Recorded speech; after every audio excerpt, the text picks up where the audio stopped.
Hello everyone, Fanuel again. Welcome back to my channel.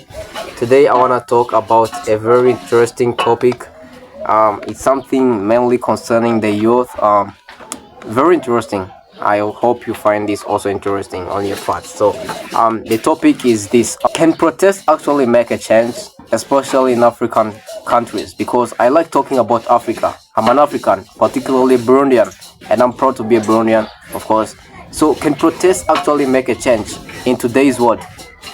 Well, it's very hard to say so or to assume so, because protest is actually something very hard to begin. It's very hard, especially in some African countries where you find the government is not fulfilling the needs of the citizens. So I have like three reasons why the youth in African countries are protesting.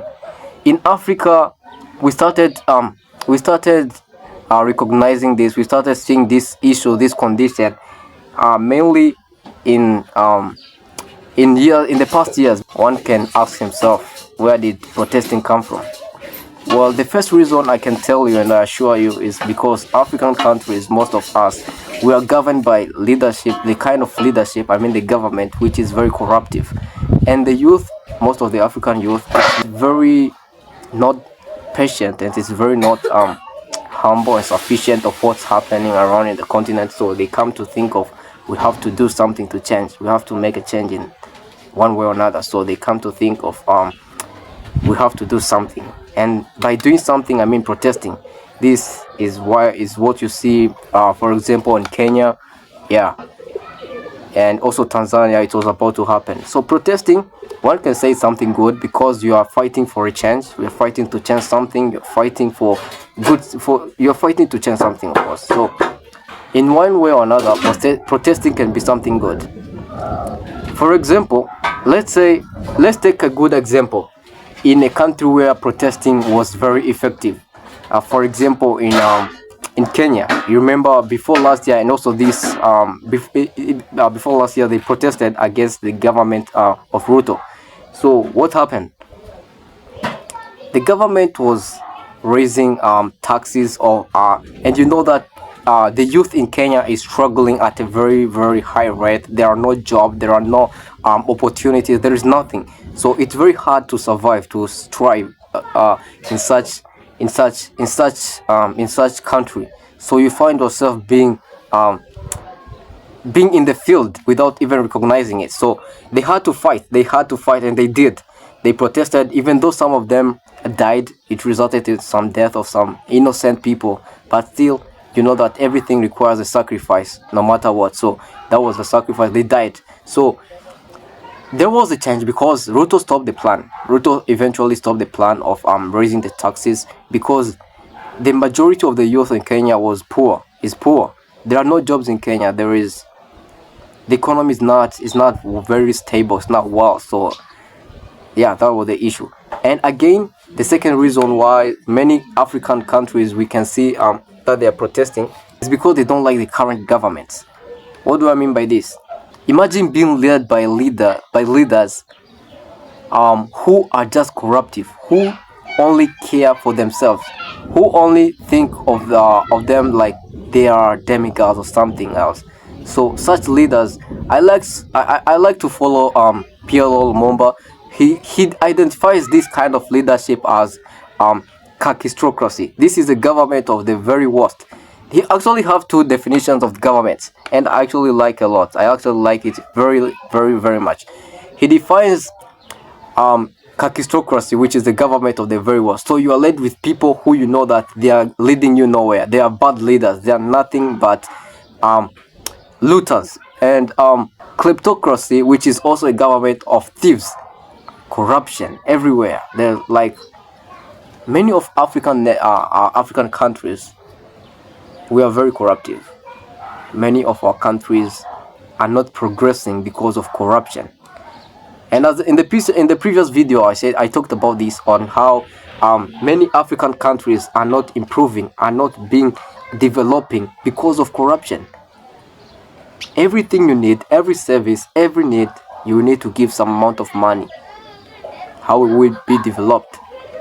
This is what I said. If we don't fight against corruption, we are going nowhere, and we are coming from nowhere. the first thing we have to do is fight against corruption at whatever cost it takes us. Because once we solve this problem of corruption, even though it can be solved absolutely, but we can try. So back again to our topic. As I was saying, bad government, bad leadership in a country can make the youth determined to protest, because they want a change. They feel like we are being led by people who don't care about us. We are being led by people who are very corruptive. The government is not caring about our needs. The government only cares about themselves. It's like a group of people. They are having their own system. They have their own system, which only profits them. It's only profiting a group of people, not as a whole country. So this can also be another reason why the African youth is now emerging into protesting. For the third reason, I want to know is through comments. What do you think, guys, is the third reason that is making the African youth protesting against their current governments? So just to give you a highlight on whatever this issue is.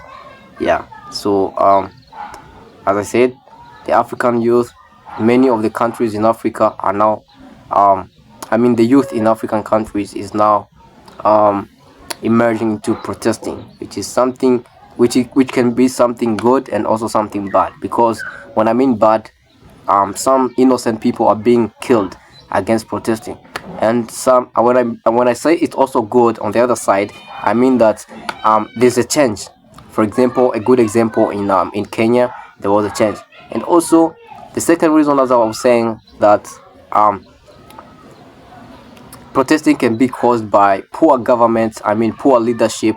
You are being led by the government of your very worst, the government of thieves, the government of looters. So you have to choose to fight for your own rights because you deserve it and you own it. Yeah. So one has to think of protesting before put it in action, because once you take the lead, once you are already in action, it's very hard to stop. It's very hard to impede it, because it's already an action. So here's the thing I'm actually thinking of. I'm a Burundian. I'm from Burundi, and I remember what happened in 2015 in my country, my own country, when there was a sense of a coup d'etat in our country, but thank God it didn't happen, which is something good. But at that time there was also protesting against the current government back then in 2015. I remember many people died, many people were killed. We have to talk about this. Many people were killed, many people died at that time, but they knew what they were fighting for. So when you arrange protesting, you should think of both ways, the positive way and the negative way, because when you don't calculate it ahead of time, it can result into a massacre, into something very terrible on the other side. So the lesson of today I want you to go with is that protesting is not something bad or something good. It depends on what you want to achieve by using it. And Africa, I'm not advising the African youth to be kind of like this or something. No, but in case we see that we need a change, we need to change something, we have to do it. Because only those who are brave enough to change something, only those who are brave enough to say that I'm ready to do this, I'm ready to sacrifice myself, I'm ready to do anything, but to see that the future generation will have a better place for shelter, for living, everything. That's it. But one thing else, I doubt the current generation. I doubt the current generation very, very much. This will be another topic for another day. I hope this was a big lesson to you, and I hope this was very resourceful to you and very useful. So see you the next time, and remember to like, to subscribe, and to hit the to comment and let me know your ideas, because through comments we share our our insights. So thank you. See you in the next video.